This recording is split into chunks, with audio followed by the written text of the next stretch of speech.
Watcho. My name is Jason. I'm joined by my friend Ilana. Hello, Alana. How are you doing today? I'm great. How are you today, Jason? I'm good. I'm excited because we got a good one this week. I think a lot of people have probably seen this and have feelings about it, or if they haven't, this I think is one to consider checking out, and that is Pee-wee's Big Adventure from 1985. Yeah. I'm pretty jazzed. Have you seen this movie before? Yeah. I can't remember much about this. I think I remember more about Pee-wee's like Big Top or whatever. I don't know. I was a big Pee-wee fan when I was a kid. I still love Pee-wee Herman so much. Paul Rubens is one of, he just like absolutely kills me no matter what he does. So I'm really excited. I think this movie scared me a little bit. There were a few parts that really freaked me out when I was a kid. But yeah, I'm really, really excited because I love Pee-wee. Yeah, I saw this movie when I was a kid a bunch of times. When I was in grades 4 to 6, after school, I would go to this after school thing for kids waiting for their parents to get off work and pick them up, and you'd hang out for 2 or 3 hours after school, and people would have put on movies and stuff like that. And one day someone put on Pee-wee, and I don't think I had ever actually seen the Pee-wee Herman TV show. So I knew of the character, but I didn't really know a ton about Pee-wee. So this is my first exposure to Pee-wee. And this movie is directed by Tim Burton. It's his first actual movie, and there's some weirdness to it, and some parts that were a little freaky. There's one distinct part I remember scaring the crap out of me as a kid. You might be able to guess what it is. That I would always look away from whenever we watch the movie again. If the part is in this movie and not in the other movie that I'm thinking about, then yes, I know the exact moment. Yeah. So that'll be fun to see. We'll see how good the effects hold up. So Pee-wee is a highly regarded movie. I think people really like it. You can't say a bad thing about this movie. I think, today, maybe you will. I mean, I'm sure we'll be critical of it. Do you think you will? Do you think it's going to hold up for you, in the same way? I don't actually know. I was just more speaking to the reverence that a lot of people have for it as being a classic. Yeah, I'm sure there'll be some goofy stuff in it, but I'm expecting it to be good. I have high hopes for this. Pee-wee still makes me laugh, the character. It doesn't he's done talk show appearances as Pee-wee Herman. He's so fucking funny. He's so playful and just strange. And there's this sense of adventure and exploration in everything that he does. I just think it's so... I think that's something that's really missing in a lot of... I guess I never felt like it was talking down to kids and that adults could enjoy it just as much, which I think sometimes is missing from children's programming now. I don't watch a lot of children's programming now, but I do have a niece who's not quite 2, and the stuff she watches when she's I guess they don't watch a lot of TV, but the stuff that she does watch when she watches things, it's pretty. Just make sure she doesn't go down that freaky YouTube AI generated kid show rabbit hole. Sorry, have you not heard about this? Do I want to hear about this? Okay, just slight tangent from Pee-wee, but there's an article about this that came out a year or so ago, but there's tons of YouTube channels that have kids programming, and it's animated cartoons featuring just a bunch of characters from Marvel and Disney and stuff like that.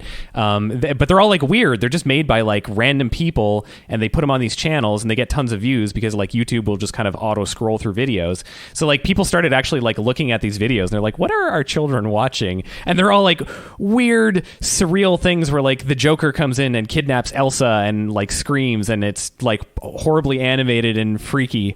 So Pee-wee definitely didn't do that, and that was what we had when we were growing up, and now kids today live in a horrible nightmare world. Oh boy.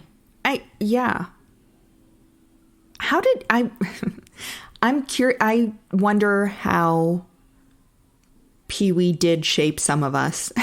Because Pee-wee was weird. Like, Pee-wee Herman's very strange. Yeah, but in a good way.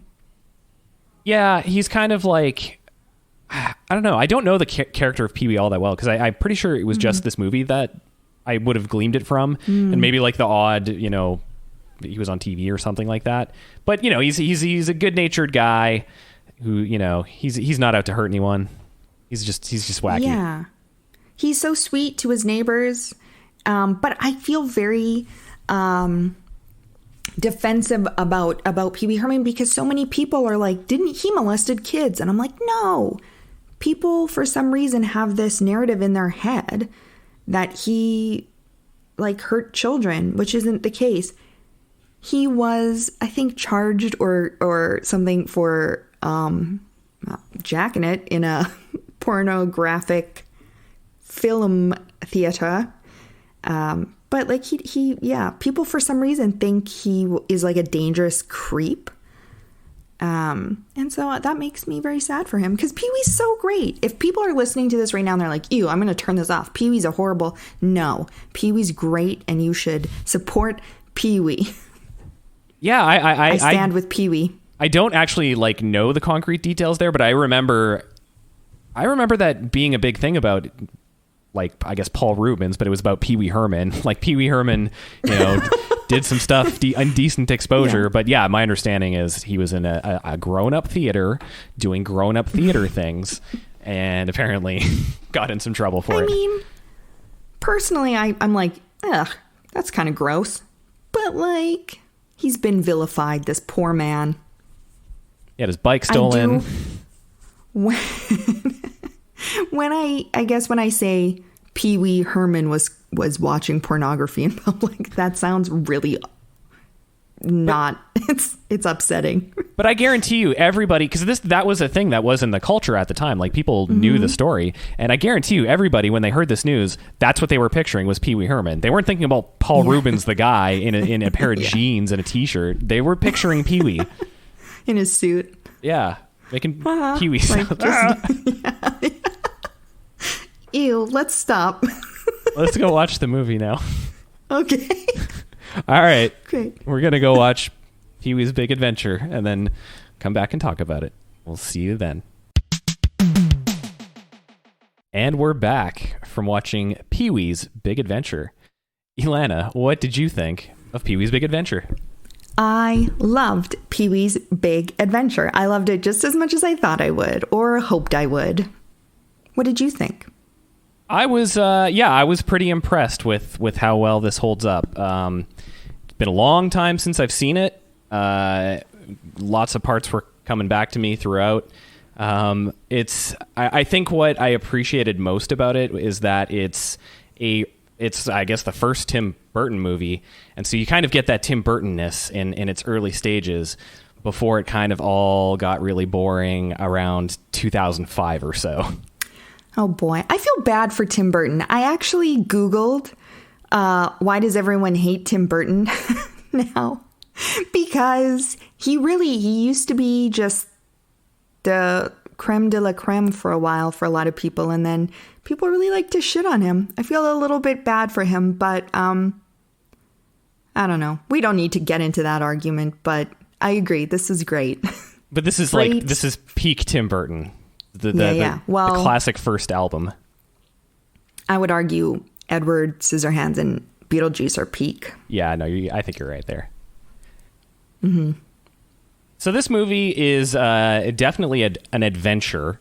I don't know why I sounded so disdainful when I said that, but but the structure of it is really you get a quick setup of Pee-wee he's a guy who loves his bike. And his bike gets stolen by Francis, the shitty rich kid down the street. And then he has to go on an adventure to find it. And it's a bunch of little set pieces, I guess, as he meets wacky, interesting people in his quest. Yeah, some maybe wackier than Pee-wee himself. Possibly. Okay, so we start off, right, like they really set up who Pee-wee is. So this was based on his show. But for people who didn't know the show, definitely they set it up like sort of the world we're living in, or the world Pee-wee is living in, and how absurd everything is, like just with his morning routine, which I loved so much. I think it was very similar on the show. I remember a big talking couch. Like I think the show was a little bit different. But there were so many goofy things just in his world and with his routine that we were privy to, which was maybe my favorite part of the movie, was just our introduction to Pee-wee, actually. Seeing Pee-wee live his life. I was just wondering what exactly Pee-wee Herman does for a living. How does he afford that house? Who built all that stuff? There's like clearly an engineer involved in assembling the Rube Goldberg machine devices he has throughout his home to cook him breakfast and stuff. And so you don't think he made those himself? I don't know. Maybe he did. Like, it's possible he's an engineer. Like, is that what he does professionally? I want to know. We don't see him work. Yeah, it's a bit strange because Pee-wee and Francis, the horrible rich kid, there seem to be peers, but Francis still lives at home as if he's like an overgrown toddler, and Pee-wee's sort of like an overgrown toddler living on his own. So that's a bit strange. He's more successful. Pee-wee is kind of like, so there's this thing in 2020, which is the adult man child. So like you're, guy in his 30s with like 200 Funko Pops who's really into Star Wars and buys a lot of toys and stuff like that. I'm sorry, I'm going to stop you. What is a Funko Pop? A Funko Pop? Those are those little bobblehead looking toys. Oh, okay. They're like a standardized kind of bobblehead. So I guarantee you there's a Pee-wee Herman Funko Pop. I'm just going to say that without looking it up. I am certain one exists. So but it's a thing people get into collecting, and I just associate it with the man child who's, a grown adult who is just still living in the world of toys and crap like that, which is kind of what Pee-wee is. But I feel like any listeners we may gain have all just been alienated. I 100% fall into this category. Let me just make that perfectly clear.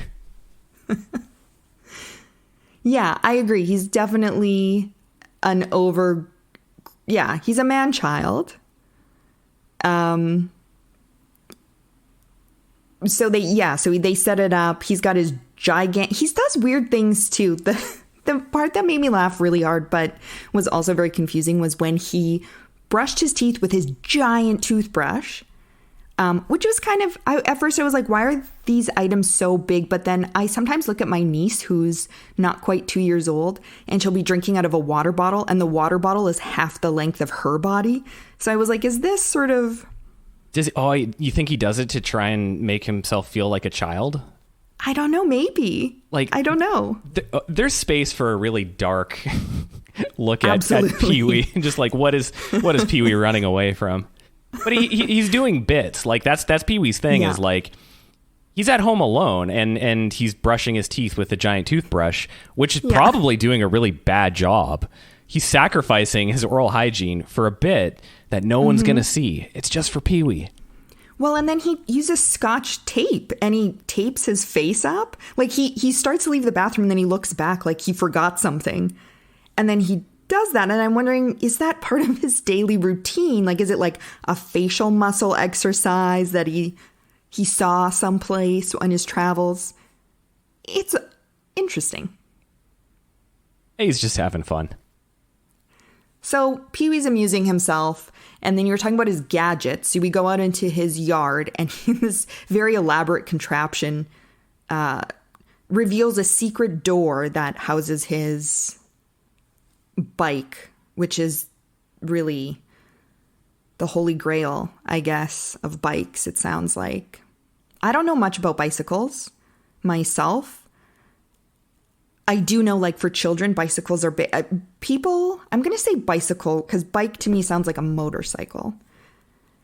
People are really into cycling now. I'm not really into cycling, but when I was a kid, I was. And I remember seeing a purple bicycle at the mall at the Canadian Tire, and it had a white basket on the front, and it had those little streamers out the handles. And my birthday was coming up. I think it was my 7th birthday. And I was like, oh, please, God, like, if you grant me one wish in my life, I need that purple bicycle. Tell me who I have to kill to get the purple bicycle. Exactly. And I would go to the mall fairly often because that's where everyone went for like, I'd go with my grandparents and they'd meet their friends for coffee. And one day the bicycle was gone. And to say I was devastated would be an understatement. I was broken.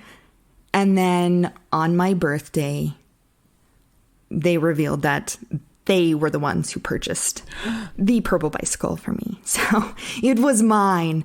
And I loved that bicycle so much. And I just remember that's what we did when we were kids. We'd go on our bicycles.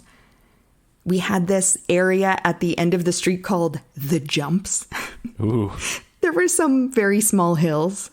I refused to go on because I was a little chicken shit. But all the neighborhood kids would go on it. That's what you would do. You'd just ride your bicycle around all day. I don't know if you had that experience, but it was like you go and hang out on your bicycles and you kind of dig in the dirt. And then when it gets dark and someone's mom calls you in, then you all are like, oh, I guess it's time to go home now. Yeah, I definitely remember the era of bicycles, and that ended once someone got a car. Once the first car showed up, bicycles were out of the equation. But before then, yeah, it was a lot of time spent riding around, hitting a golf ball with a golf club on our bikes. That was a good exercise. I didn't ever do that. That's interesting. I was always devastated because I could not ever ride my bike without my hands on I couldn't do no hands. Did you just never learn? Yeah, I still don't understand how it's done. You basically, it kind of takes care of itself. Once you have enough speed, you just take your hands off and you're good to go. I was very similar to how I am now as a child, maybe too cautious. So maybe I just didn't ever gain enough speed. Anyway, bicycles, they're important, and they're keeping with this theme of sort of grown child. So they just really set it up like this bike is the best and Francis wants it for his birthday.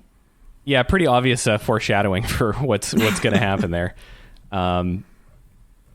Yeah, I by the way, I really like Francis as just the shittiest rich kid ever. Just perfect casting there. Francis is so interesting. What's up with the jumpsuits Francis and his father both were rocking? Maybe that was the 80s. That's what people did? Sure. I'll say sure. Okay, I believe you. So Pee-wee goes downtown, chains up his bicycle with the longest chain. You can't see the bike anymore, to a clown, like a robot clown. Goes into the magic shop. I loved the magic shop. Okay, something confused me about the magic shop. So he's in the magic shop. The shop owner loves Pee-wee because clearly he spends half his paycheck there. And he's showing him different gadgets. But there's like twice they cut to the shot of a woman looking like really suspicious. And that doesn't go anywhere. You're right.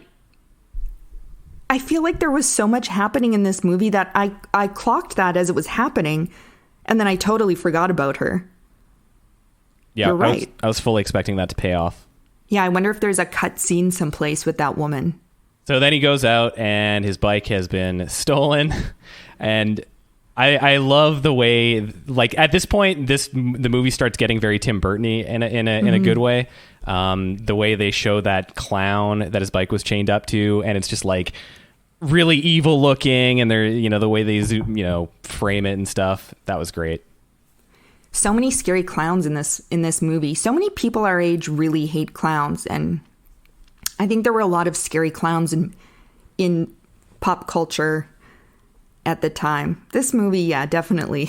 There's at least two scary clown incidents. Mm-hmm. There's this, and then later on he has a dream of some very scary clowns messing with his bike.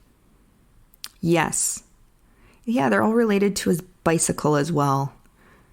Yeah, I love when the realization that his bike has been stolen and the emergency service vehicles are all there. Like, he passes out. He passes out in we kind of skipped over Dottie. Because when he went to the magic shop, he also went to the bike shop to get a new horn. And Dottie, the like kind of quirky, cute girl at the bike shop, clearly super into Pee-wee. Throwing herself at Pee-wee. Oh, yeah.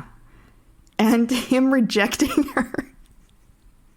Him rejecting her, being completely ridiculous about it. Like, I'm a loner. I'm a rebel. And then walking out and laughing like he's the only person who was in on a joke. Which I was a little confused by, but also made me laugh. Poor Dottie. But also, Dottie, maybe. What's inside of Dottie that she's going after a guy like Pee-wee Herman? Are we supposed to just accept that that's just how some guys in this universe are? Yeah. Is Pee-wee supposed to be younger than he is? And he's just being played by a full-grown man? The Pee-wee lore is a bit fuzzy to me. Yeah, we gotta find the Pee-wee wiki. Because surely they'll have an answer. They don't explain why Dottie is interested in Pee-wee. And so you sort of have to work backward and try and infer what she sees in him. I don't know if she's part of, like, she must be part of the original, maybe not, story of Pee-wee. The Pee-wee-verse? Pee-wee-verse, yeah. Yeah, he shuts her down pretty harshly, which, yeah. I guess is his prerogative, but he gives a clearly bullshit excuse about, being a rebel and dangerous and stuff like that.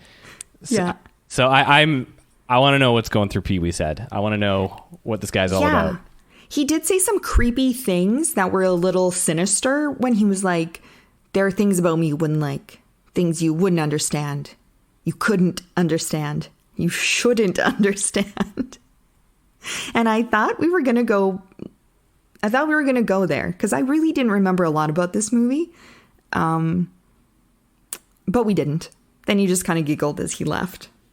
So, like you said, what is Pee-wee running away from? This Pee-wee fuck. That's what we want to know. And we don't get answers. Yeah, Pee-wee seems very asexual to me. Yeah, I think that's kind of what they're going for. They don't really elaborate too much on that. Yeah. Well, we want answers. We'll probably never get them. C'est la vie. Write Tim Burton a letter. I guess I don't know who owns the rights to Pee-wee. Maybe in the new movie. Maybe we find out. Maybe. That's true. I haven't watched that one yet. Yeah, that came out in the last couple years, so... Yeah, because I think he did a tour in 2019 because it was the 25th... 35? Holy. 35th anniversary of the movie, I think? Oh, boy. Because when did this come out? 84? Yeah, something like that. 84 or 85. Jesus. Anyway, I don't want to talk about time.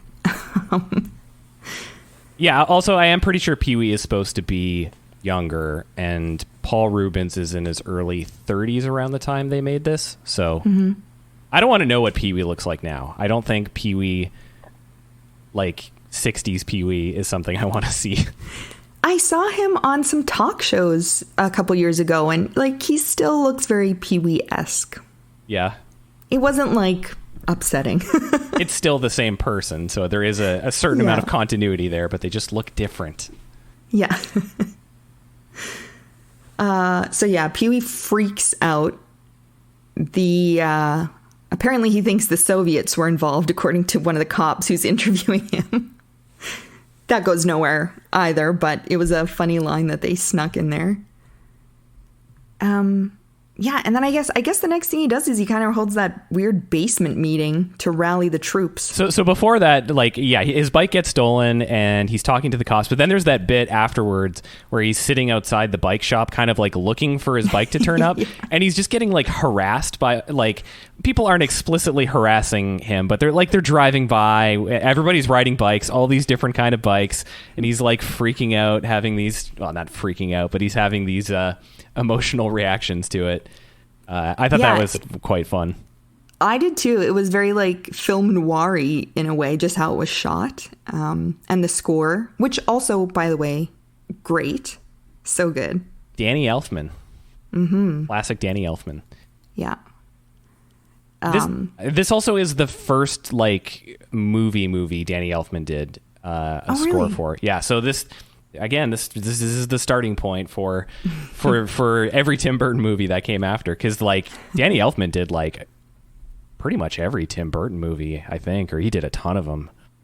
Yeah, afterward. If not all, he definitely did many. So then they're at this basement meeting, which I appreciated. This is exactly how I run my meetings. The he firm was like hand, a huge asshole. Look, he was like, we need to get to business here. Somebody's got to take control of the situation. As we know, the cops aren't going to do shit. That held up. Anyway.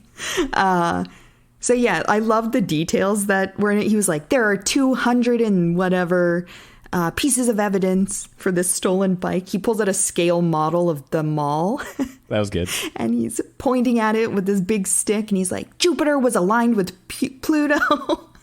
And everyone's falling asleep in this meeting. I thought it was really funny. And then, I don't know, it drives him to madness, I guess. Yeah, the scene after that is him like walking down this alley. And then like, you know, some people try and rob him and he just like hisses at them and they run in terror. That was good. That was Tim Burton, by the way. I read that he made a little cameo appearance. Oh, that makes sense. But that was Tim Burton, and just the style of it, like that part, that was when the movie was really working for me, because it was just like really kind of absurd and weird. Yeah.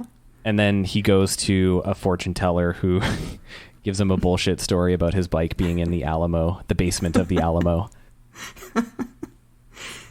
Yeah, so 30 minutes in, all this happens in just 30 minutes. I actually couldn't believe how much time had passed, because they packed so much into that first part of this movie.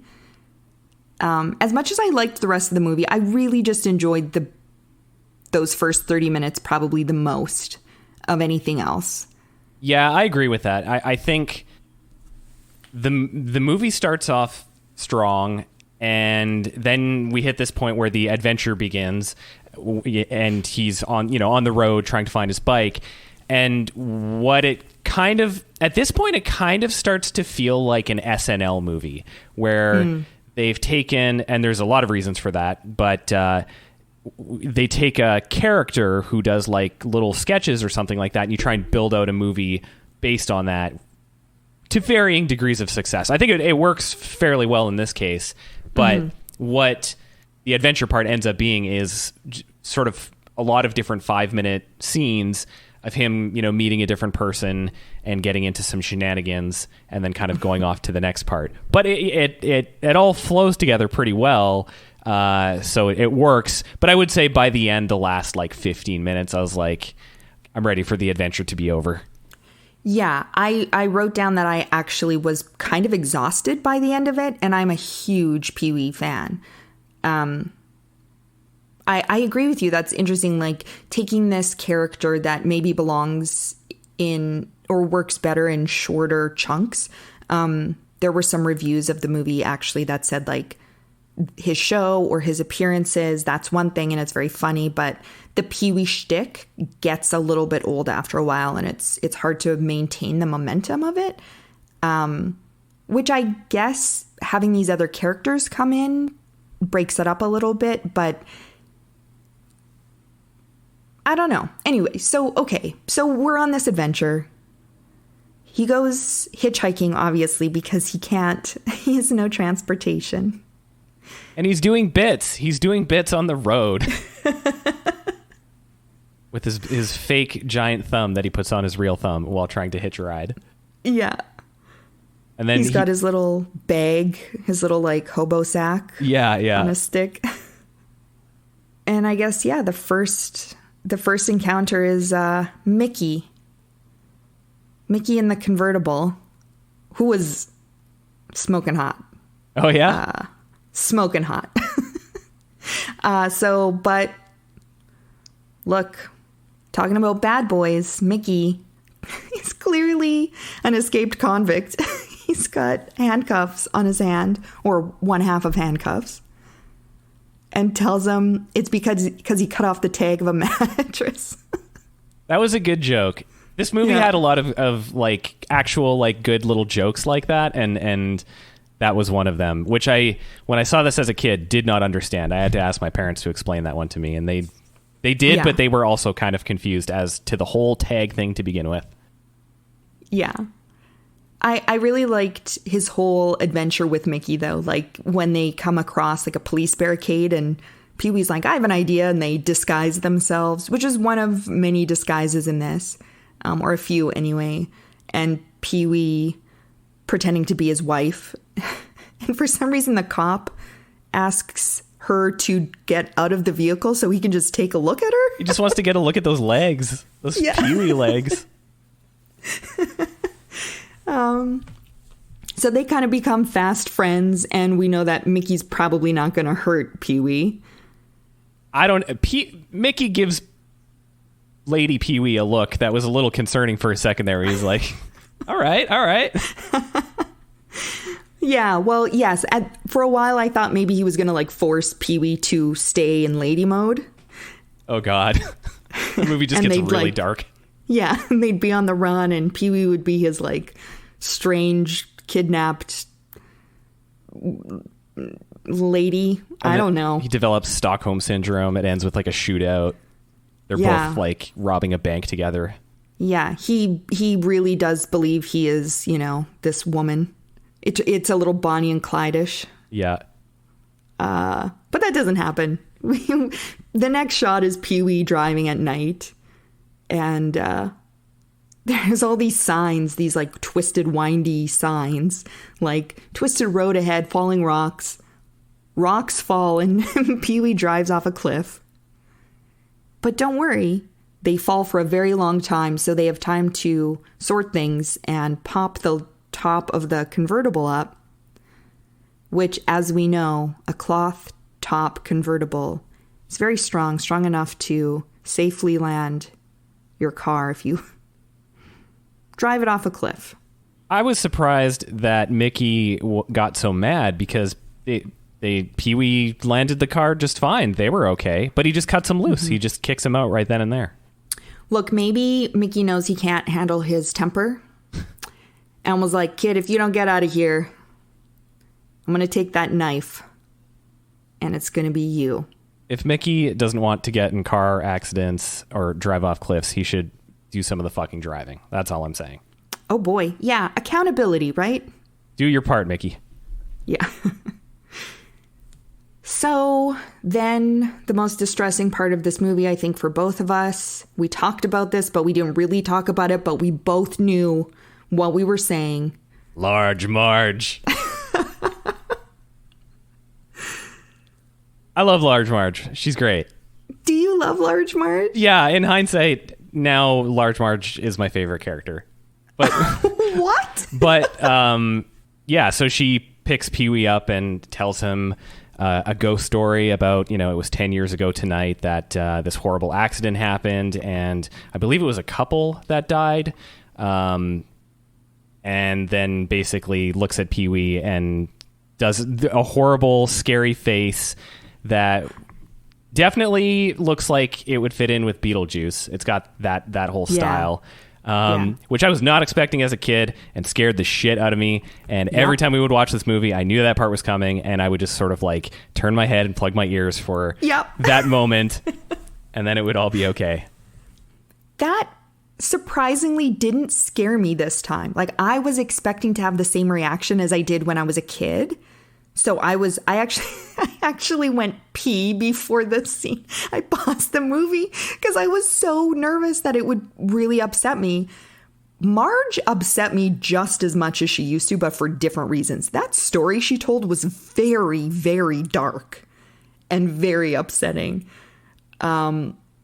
So it was so intense. So she upset me for that reason. I'm scared of her for different reasons than I used to be. The jump scare didn't do it for me this time, but just the gruesome tale she told of this car accident, which is something that I get very upset about anyway. So, but that's, oh boy, when those headlights first showed up, when Pee-wee was like all alone in the dark, and there's that little animation of just his eyeballs and he's talking. And then those lights show up. I was like, oh, fuck. Oh, no. Here we go. You had to get your body ready.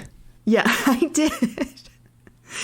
And I love Pee-wee's just sort of like, my stop's just up ahead. I gotta go. Yeah. So he ends up at this truck stop, which I loved. It actually reminded me of the small towns that I grew up in. I wanted to just stay in this truck stop after Marge, where we learn Marge is a ghost in the truck stop. Yeah, that place does look pretty cozy, especially in current land where I've been to like one restaurant in the last 6 months. The idea of just hanging out in a diner like that's like just dark and dingy, and you're just hanging around a bunch of people. Oh, sounds heavenly. One day, maybe. One day again, maybe. Ooh, and then forgetting your wallet and having to do the dishes, and then having a weird connection with Simone, the waitress. Yeah, that was a little unexpected. I was at first I thought like, oh, is she interested in Pee-wee? Mm-hmm. But I don't think she was. She just liked Pee-wee and just wanted to hang out with them and watch the sunrise with them. Yeah. But then Marge... Oh, sorry. I was going to say, then fucking Andy shows up and ruins everything. Was that his name, Andy? Oh, yeah. Andy, because they were yelling, Andy! Andy! Yeah, because Simone wants Pee-wee to watch the sunrise with her in a giant dinosaur. And well, first they make some big butt jokes, which made me laugh because it was very deadpan. And she's talking about going to France. But... oh, there's always a big butt. What's your big butt? Yeah. It was Andy. So yeah, Andy kind of just very animalistic. I don't think Andy says anything. He just chases Pee-wee with a dinosaur bone. Yeah, he just kind of grunts and yells a lot. Actor was not given much to work with there. No, but he's great. Actually, I like Andy just as this big stupid caveman chasing after Pee-wee with the giant bone. It was just fun. Chases him onto a train, a moving train, where he meets the one person that can, I guess, annoy Pee-wee, which like I thought was great. Yeah, so annoys him so much that Pee-wee jumps off the train. He can't take it anymore, and conveniently happens to jump off just down the street from the Alamo. Perfect. Where does this movie start? This movie ends in Texas. Well, technically it ends where it started. But like, they're in California, right? It's got to be California. So. Yeah. I don't think they actually say where they are. So yeah, the Alamo. So he goes looking for it, and he gets sort of trapped or suckered into doing this tour of the Alamo, which was so great. Jan Hooks in this scene as the tour guide. I love her. She's so perfect. Is she like an established actress? I don't know her. Oh, she was on Saturday Night Live. Actress, yeah. Okay. And I think she's done like, correct me if I'm wrong, I think she's been on like The Simpsons, and she does like pop up things. Like she was on 30 Rock. I think she was Jenna's mom. Oh, okay. Yeah. Yeah, that was in my notes as well, was she's just perfect as like this really cheerful, not even like cynically cheerful, just like really peppy, gonna give you the tour, gonna go through all the points of it. I like that she's got gum in her mouth that she kind of like awkwardly spits out at some point. Yeah, she was great. There are thousands of uses for corn. And I love the shots to Pee-wee. His eyes are just like rolling back in his head, and he's being just a real brat about it because he wants to get to the basement. Yeah. And is very distressed upon hearing there is no basement at the Alamo. So he's sad. He goes to take a bus home, some sort of transportation. And he runs into Simone again. She tells him she's off to Paris to pursue her dreams. Taking the bus to Paris. Yeah, taking the bus to Paris, as one does. And Andy shows up looking for Simone, I guess. Chases Pee-wee around some more. Into a rodeo. There's a rodeo happening. Pee-wee puts on a rodeo like cowboy disguise and ends up riding a bull, setting a new record. That was fun. And then how does he end up? I guess he just kind of takes off his cowboy gear and just ends up in this biker bar, which is one of my favorite scenes of the movie too. Yeah, I don't remember how he gets to the biker bar, but he ends up at a biker bar. Yeah. And then he has the good line where he's like, "I'm trying to use the phone," and then everyone just gives him this death stare. Yeah, they're like, he convinces fake them, Hell's Angels. Yeah, they're called Satan's something. Satan's helpers. Yeah, something like that. And they convince, or he's like, "Okay, I'm gonna go," and somehow he's like, he convinces them he's just no trouble. He's gonna leave. Walks outside, like, gets a little sassy, knocks into the bike, knocks all the bikes over, domino style. And so then all these bikers come and get him, hold him down. I love that scene where they're like, "I say we kill him and then," or, beat him and then hang him and then kill him. And they're all adding on these things. And Pee-wee's like doing a little ventriloquist dummy moment just to himself, like, "I say we let him go."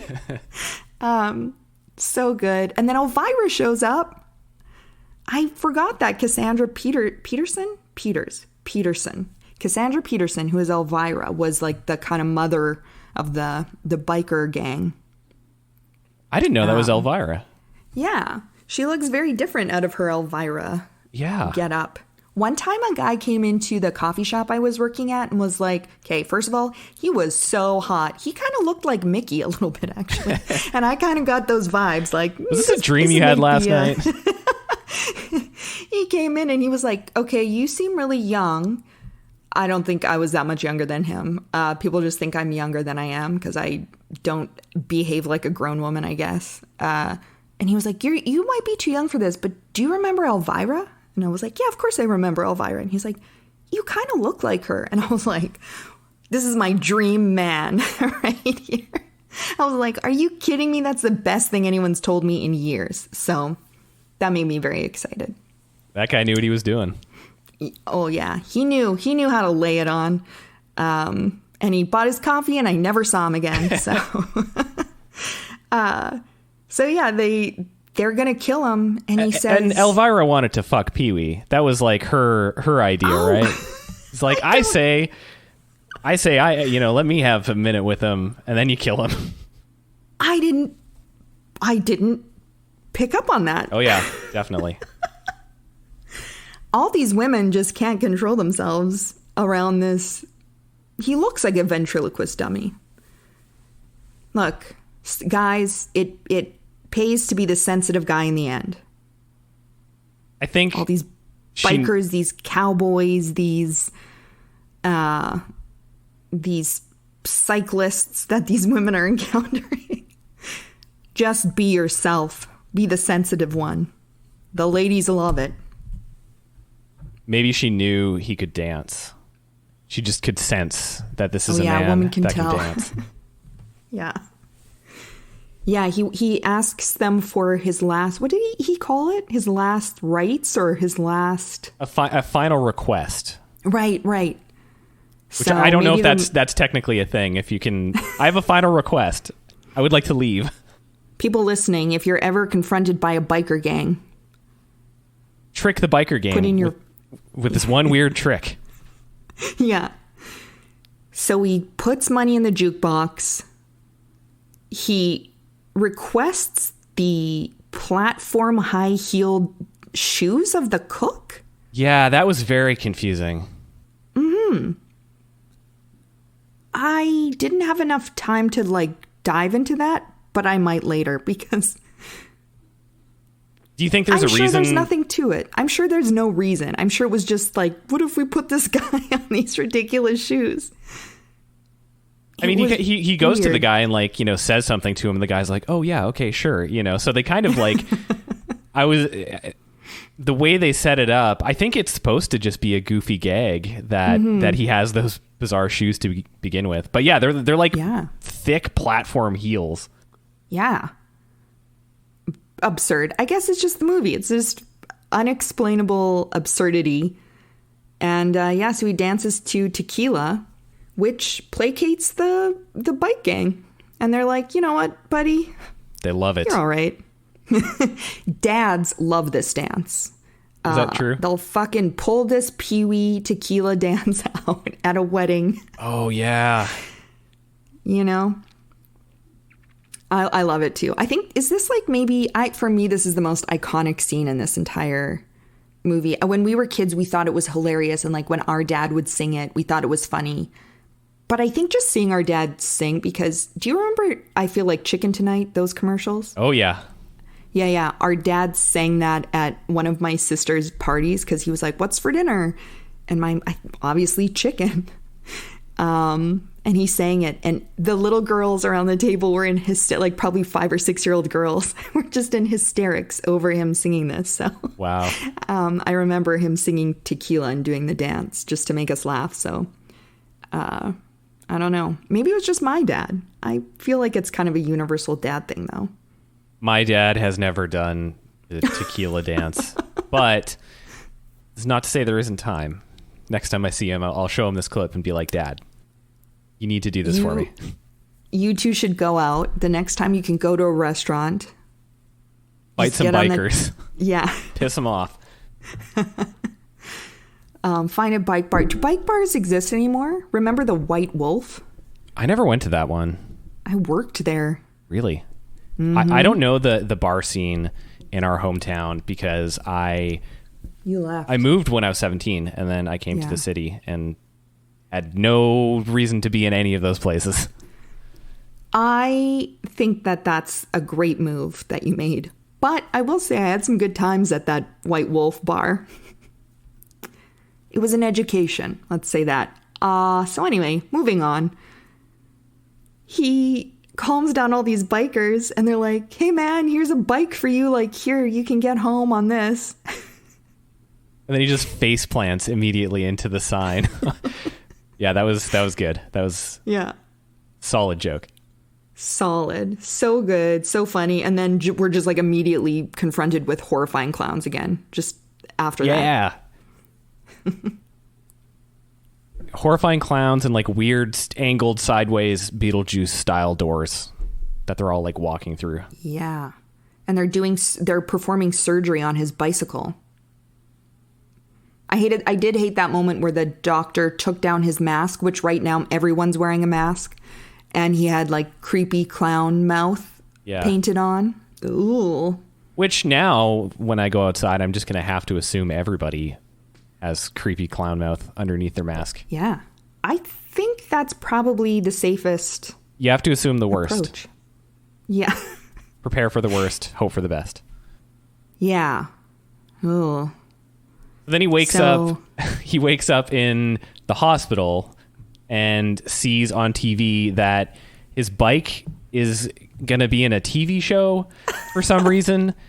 I didn't understand exactly why that was the case. And then, it's this Hollywood child star doing some show, and it's the older brother from the Wonder Years, and you see this scene of him on set with these, adult women that are actors dressed as nuns, and he's just like the shittiest fucking kid ever. He's just the most obnoxious little brat. Child actors. Yeah. Horrible. Not worthy of the bike. How did the bike end up in the show? Like I don't know the length of time this story takes place, but it seems like, it's a week maybe? The bike has been gone, and somehow it gets shuffled out of the hometown that they were in and then made its way to Hollywood. Yeah, and how did that happen? Because Francis told the guy who he got to steal Pee-wee's bike, I don't want this anymore. Maybe he just sold it off. Yes. He's a bike dealer. Those guys are rough. Those guys will do anything for a buck. Sold out and sold it to some Hollywood child actor. Yeah, the child star who only demands like the hottest of stolen goods. Yeah. It's hot. So there's another disguise, and Pee-wee is now a nun. Which is always great when someone disguises themselves as a nun. That's always a good time. That's classic disguise. You can get into any building in the world. You just dress as a nun and walk in confidently. Exactly. Yeah. So he steals his bike back. And then this part of the movie, I know that you felt this way too. It was a bit long. He ends up riding the bicycle through the studio lot, and it just goes on for way too long. Yeah, that scene kind of drags on forever. It's just like he goes through different sets. Like for some reason they're filming a Japanese Godzilla like kaiju Monster movie, which doesn't make any sense why they would be producing that in America, but yeah, it's a good bit. And then so he just kind of like drives through all these things, and people are chasing him. Sister is shooting a music video called "Burn in Hell." It's a little adult. Yeah. So he finally gets off the lot. And the most upsetting part of the movie might not have been Large Marge, actually, for me. It might have been this next part where he encounters a pet store on fire, which I did not recall this when I was thinking about like what I remembered about this movie. But as soon as I saw it, I was like, oh no, here we go. So upsetting. Why is it upsetting? The snakes. Because he almost lets them boil to death? Yes, and also just they were very I'm not even afraid of snakes. So he goes in and out so many times, and every time he goes in, he kind of looks at the snake, the little, I guess... Aquarium that the snakes are in, and he's like, ooh! Yikes! Yeah, and now it's kind of sweet. He's like, oh, even though I don't like snakes, he comes out with a handful of snakes. But that image, I don't know why, that was really, really upsetting, or thinking that all these animals were in trouble when I was a kid really stressed me out. So that kind of came back to me, and I really, really did not like that scene. And it was kind of like, why? I mean... Something had to stop him so that the cops could catch up to him so the next part of the movie could happen. But that could have been anything. Like this was like a 5-minute scene of like him rescuing. I guess like since it ends up with, he saves all the animals and he runs out carrying the snakes and passes out, which actually that was kind of funny. He is making like this sacrifice to save the snakes. He's just so horrified by them. And then the cops get him. And I think at that point they're like, okay, he's a hero, kinda. He's done hero things, but also he just ruined millions of dollars of production equipment and destroyed shooting schedules for all these people. So that's a problem. But it does contribute to the totality of the adventure he goes on, thus warranting the movie deal he gets as a result of it. Yeah, really interesting. The cops don't really care. This is practical life advice. You can do anything illegal, but if you do it in an entertaining enough way that someone will make a movie out of it, they will let you go. Because they have to. Word to the wise, kiddos. So I really like that they offer him this movie deal, and the end of the movie is him at the drive-in. Because Dottie, that's what she's been trying to get him to do, is go to the drive-in with her. I mean, that's not all she's trying to do. Well, that's the first step. She's trying to get him to go to the drive-in. You know what I'm saying? Trying to get him to drive in. And what's that? Nothing. And so she's at the drive-in. She gets her date. He throws a handful of candy at her. Everyone's at the drive-thru. All of his friends he's made on his travels. Okay, that drive-thru scene takes fucking forever because of that. So like, yeah, you get sort of one last go with all the characters. So they're all watching the movie, and he gives them candy. And there's jokes there too. Like, I like when he gives Mickey his giant hot dog, and he like winks at him, and then the guard pulls out the giant nail file, which like I think would land Pee-wee in some legal trouble, but I guess he has movie star immunity at this point. Yeah, he gives what's her name? Now I can't remember her name. Simone and her new French boyfriend. She's back from France. He gives them French fries. Oh. That was good. And the movie is playing with James Brolin as PW and Morgan Fairchild in this amazing James Bond-esque, totally not even something close to Pee-wee's experience or close to who Pee-wee is. So funny. Yeah. With Pee-wee making a cameo. Yeah, the Pee-wee cameo is really what made that so funny. Yeah. Because you just see, like, Pee-wee Herman is a shitty actor. So I love he's mouthing the words that the other actors are saying. Like, looking at the camera. Yeah. And then several times. It goes on for a long time, and it is just as funny every time they do it. Yeah, they dub over his voice with someone else. Yeah. And then he and Dottie leave the movie early because he's already he doesn't need to see it. He's lived it. And then they ride away. So that's my question. At that point, where are they going? This is what I actually think happens. He drops Dottie off at home and is like, okay, well, good night. And then he gets on his bicycle and drives home and tucks himself, brushes his teeth with his giant toothbrush, and gives his little doggy a little treat and tucks himself into bed. And then that's how I think. Spends 2.5 hours setting up all his machines again. Yeah. So they'll work the next breakfast. Morning. Yeah. Yeah. Yeah. What do you think happened? You're probably right. That's probably actually what happened. You're not going to go there. No. Gonna keep it clean. I think it's upsetting to think about Pee-wee Herman going there, which is maybe why Paul Rubens being caught masturbating in a public pornographic, theater was so upsetting for people because they can't get Pee-wee out of their that's head. What happened next is he drops her off at home and then he goes to the theater.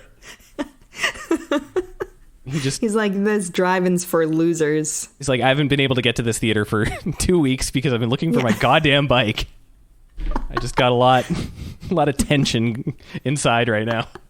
Yeah, he's been through a lot. Yeah. He's got to take care of himself. I don't know. Maybe Mickey rats him out or something. What? Maybe Mickey rats him out or something. And Mickey. I know that some of these characters are like part of the kind of Pee-wee canon, but I'm really interested to go back. I think the show is now available like on Netflix or something. So I think I'm going to go back and watch it and see who is, and I'll probably watch Big Top Pee-wee, as you corrected me. After our first part of the recording, I kept calling it Pee-wee's Big Top. Big Top Pee-wee. And then the new one that he put out. So I'm actually really excited to watch those other ones because honestly, I think this movie, like I said, it's kind of exhausting by the end. Definitely, if you're annoyed by Pee-wee, don't even consider this. But if you used to like watching Pee-wee's Playhouse and if you kind of like absurd humor and strange characters, I think you should watch this. I think this really, really holds up. Like it was really, if I wasn't laughing out loud, I had a smile on my face the whole time. It's really funny. Yeah, I agree with that. I don't have much knowledge, I guess, of Pee-wee Herman. I've never seen the other shows or any of the other movies. It's pretty much just entirely this. Yeah, if you don't like the Pee-wee character, you might not like it. But even then, the first like half hour is really Pee Wee Herman, the character. Like you're just kind of seeing what his whole deal is and how he interacts with the people around him and stuff like that. But then the I guess that's the first third. The second 2/3 are kind of the adventure, and it's not really, I mean, it's still Pee Wee being Pee Wee, but it's more about like the kind of wacky situations he gets into and the people he meets. But it has just a lot of, at times it felt almost like a Mel Brooks movie. Like there's just a couple jokes where like, the part where he is in the phone booth and he says, "I'm in Texas," and then he sings a line to a song, and then everyone stops and "Deep in the heart of Texas," and they reply like that. Like that's a goofy joke that I didn't understand at all as a kid, and I still don't know if I totally get. I don't know what that song is, but it has a lot of little bits like that. There's some good just humor of him crashing into signs, and a lot of like just funny presentation of the plot and stuff, like the Tim Burton style. That scene after he gets his bike stolen and he's sitting on the park bench and just like all these different bikes are riding by and it just looks so weird.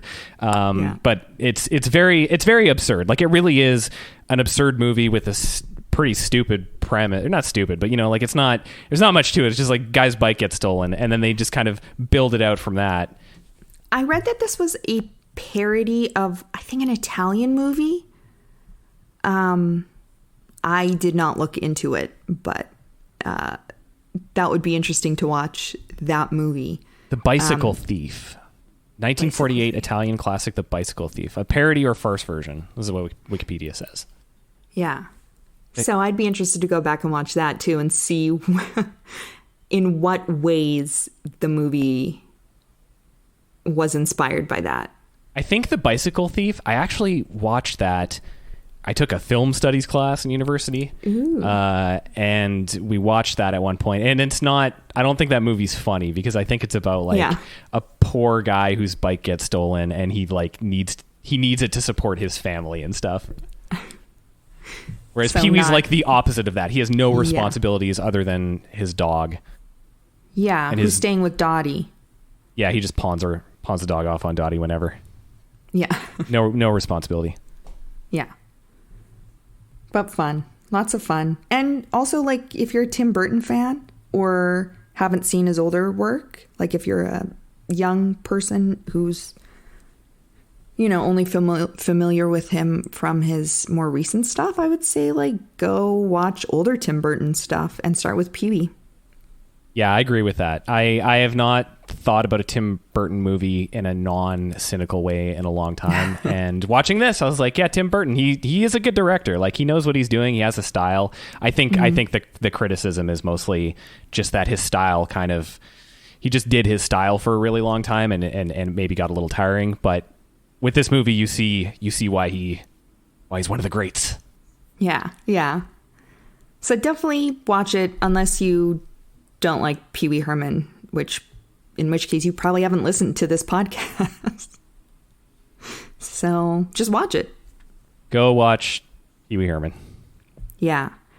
And then, because we've been doing all these kids movies and happy movies and comedies, we're going to change it up a little bit. Join us next week and we're going to watch Poltergeist. Oh.